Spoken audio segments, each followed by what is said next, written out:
দায়িত্বশীলকে শহীদ করে দেওয়া হয়েছে, তারপরে আমরা পথ ভুলে যাইনি, এটা প্রমাণ আছে।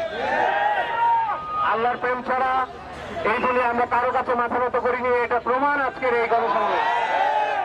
যতদিন পর্যন্ত আল্লাহ রাব্বুল আলামিনের ভয় এবং আল্লাহ রাসূলের অনুসরণ এই বাংলার জনগণে আছে, ততদিন কোন রক্তচক্র আমাদেরকে দমিয়ে রাখতে পারবে না।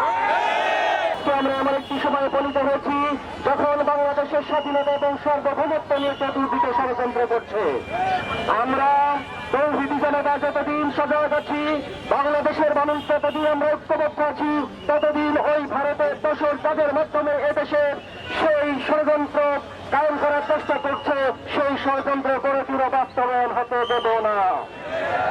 আপনারা জানেন রাজ্য চাঁদাবাজি এর বিরুদ্ধে সকল শ্রেণীর মানবতা মিলে এই দেশকে স্বাধীন হয়েছে আগস্ট মাসে। বাংলাদেশ জামাত ইসলামীর পক্ষ থেকে আমরা আজকে শান্তি মিছিল করলাম, আপনাদের সবাইকে শুভেচ্ছা। এই দেশ এখানে কোন রকমের সন্ত্রাস, চাঁদাবাজি, নৈরাজ্য এবং বৈষম্য থাকবে না। যদি আপনাদের কাছে কোন রকমের চাঁদাবাজি আছে, বাংলাদেশ জামাত ইসলামীর লোকেরা আপনাদের দ্বারে আছে, সংবাদ দিবেন, আমরা সর্বোচ্চ প্রতিহত করব। আপনারা জানেন বাংলাদেশ জামাত ইসলামী কোথায় কাজের তহসিল পরিহার করে পূর্ণাঙ্গ মুসলিম হওয়ার জন্য মানুষের কাছে আহ্বান জানায়।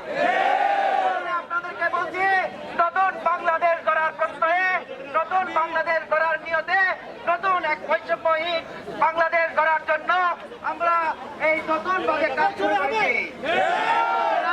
একটা ছবিগুলো মানের পাশে থাকবেন। আজকে আমাদের প্রোগ্রাম এখানে শেষ করছি।